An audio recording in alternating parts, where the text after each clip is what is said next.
Buya Pagi ini BBC Indonesia bersama saya Liza Tambunan, Jumat 18 Februari 2022. Sari berita BBC pukul 5 waktu Indonesia Barat. Perdana Menteri Belanda Mark Rutte meminta maaf yang mendalam kepada rakyat Indonesia atas kekerasan ekstrim selama masa revolusi kemerdekaan sebagaimana kesimpulan hasil penelitian sejarah. Sementara itu, tim peneliti menemukan pihak Indonesia juga melakukan kekerasan ketika gerilyawan melawan kehadiran kembali Belanda. Seluruh pembicaraan tentang kekerasan ini harus diletakkan dalam konteksnya. Gitu. Dalam konteks itu adalah keinginan Belanda untuk merebut kembali Indonesia yang sudah memproklamasikan kemerdekaannya pada bulan Agustus 45. Usulan Kementerian Agama untuk menaikkan biaya haji menjadi lebih 45 juta rupiah dianggap memberatkan sebagian calon jemaah haji.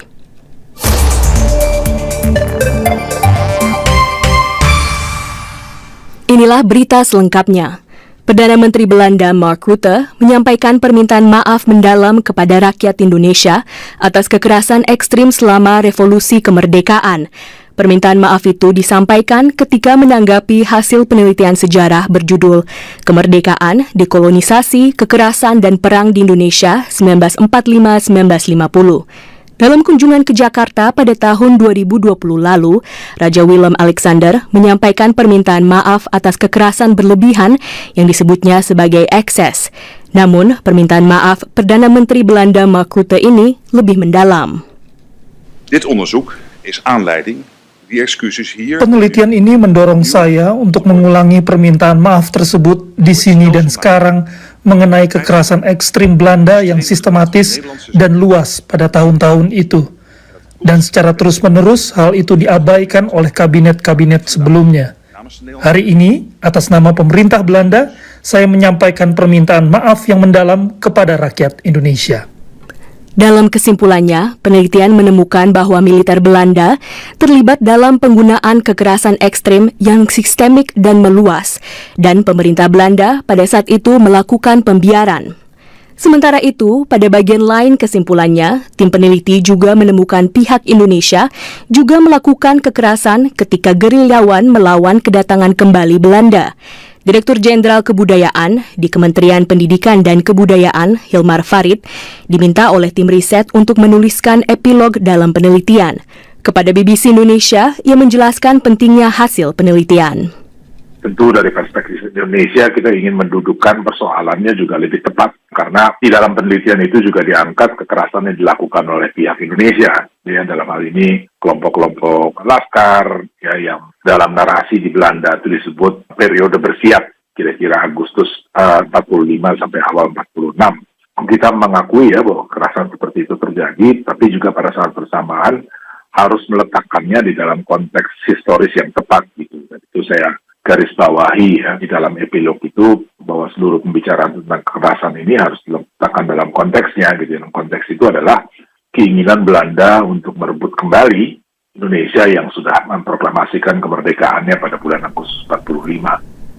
Juru bicara Kementerian Luar Negeri, Teuku Faiza Shah, menyatakan belum bisa menanggapi kesimpulan ini karena belum mendapatkan laporan dari KBRI di Belanda. Laporan mendalam tentang permintaan maaf pemerintah Belanda kepada rakyat Indonesia dapat Anda baca di laman utama bbcindonesia.com. Pendengar, beralih ke masalah lain. Usulan Kementerian Agama untuk menaikkan biaya haji 2022 menjadi lebih 45 juta rupiah disebut Komnas Pengawas Haji dan Umrah memberatkan sebagian calon jemaah haji.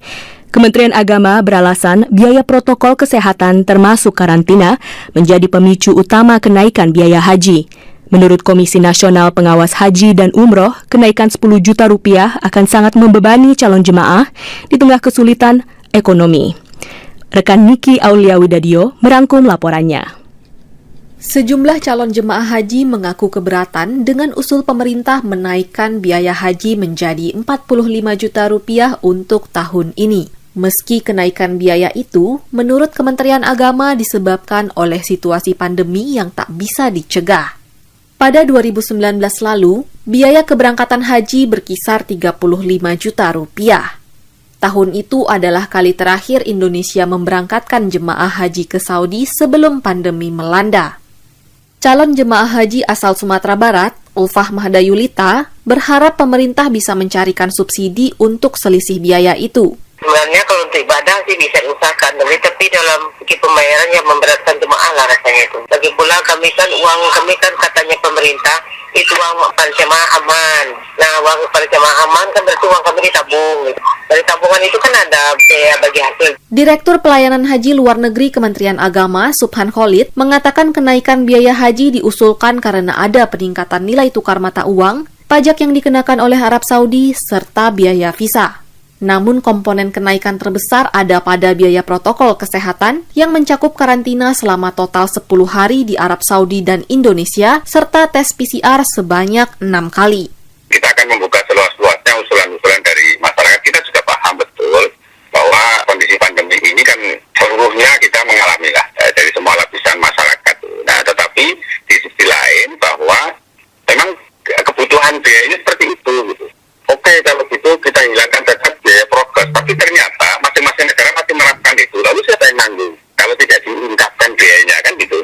Ketua Komisi Nasional Pengawas Haji dan Umroh, Mustolih Siraj, menganggap kenaikan biaya haji sebesar 10 juta rupiah tidak tepat dilakukan di tengah situasi ekonomi yang masih lesu akibat pandemi.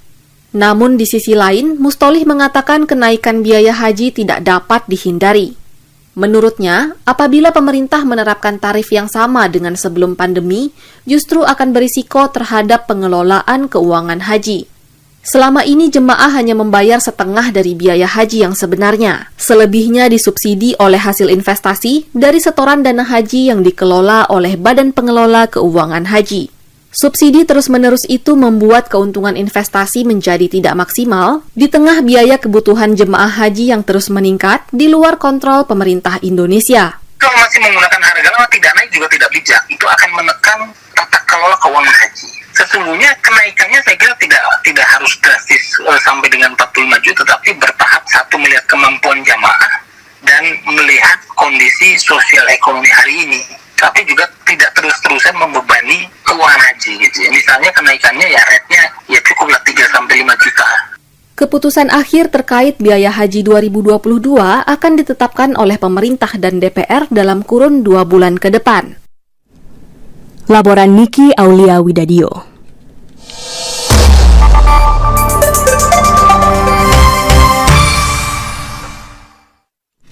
Pendengar, menyambung warta berita tentang penelitian bersama antara sejarawan Belanda dan Indonesia seputar sejarah Perang Kemerdekaan 1945-1949, seri kedua majalah udara BBC Indonesia edisi pagi ini akan membahas apakah Indonesia kira-kira siap menerima kenyataan bahwa kekerasan ekstrim juga dilakukan kelompok Laskar Perjuangan terhadap warga sipil yang pro-Belanda.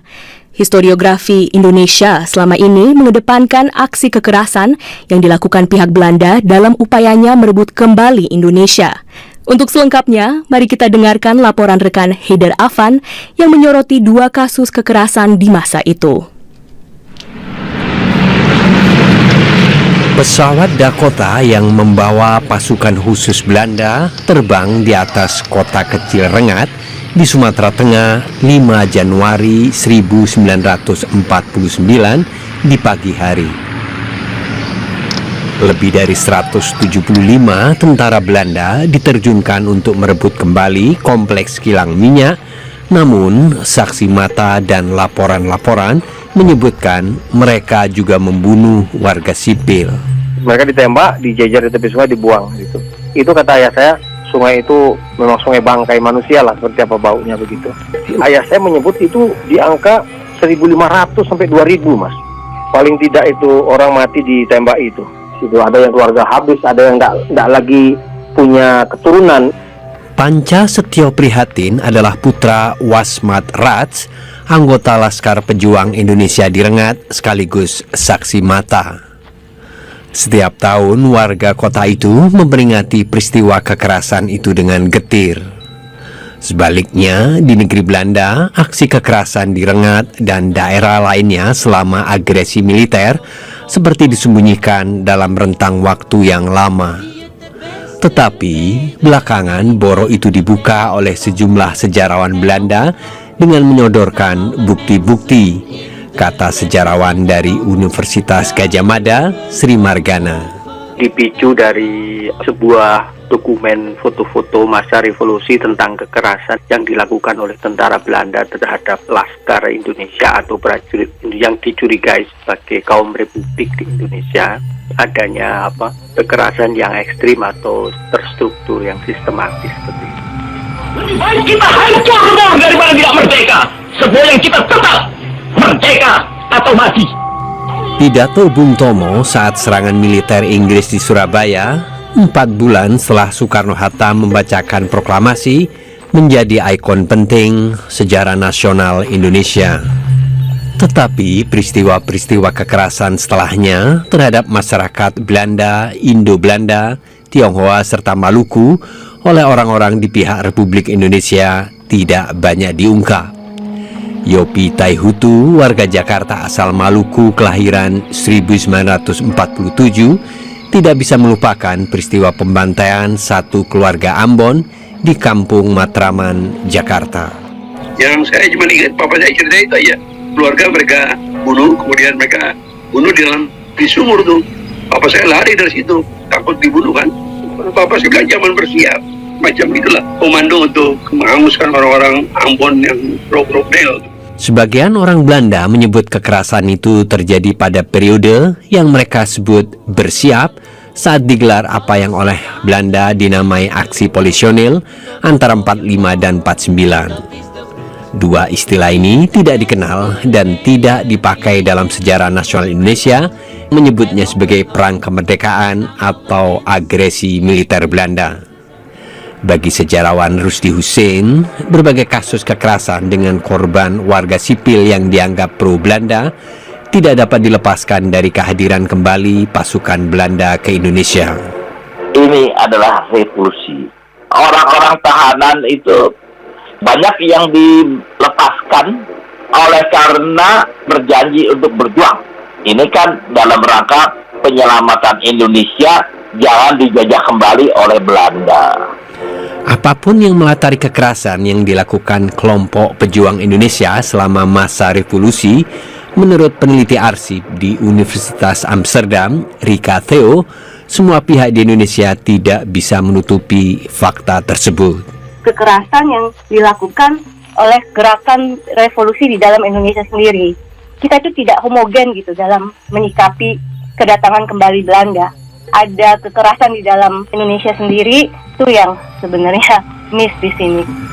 Dalam 4 tahun terakhir, sejumlah lembaga penelitian Belanda melibatkan beberapa sejarawan Belanda dan dari luar Belanda, termasuk Indonesia, untuk meneliti persoalan kekerasan ekstrim pada periode 45-49. Abdul Wahid, sejarawan UGM dan koordinator tim penelitian, mengatakan salah satu tujuan kerjasama riset ini adalah memberi kejelasan atas perbedaan sudut pandang terhadap periode revolusi Indonesia itu.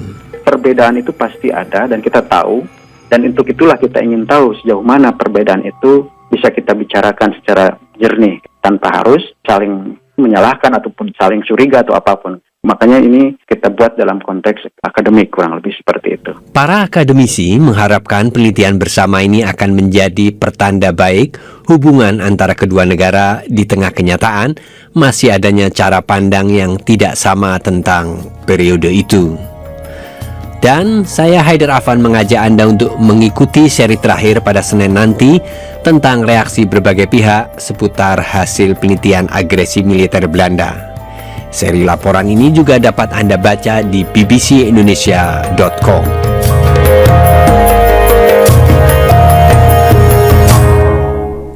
Terima kasih rekan Haider Afan. Pendengar, di situs bbcindonesia.com Anda dapat mengikuti perkembangan berita dunia dan nasional lainnya.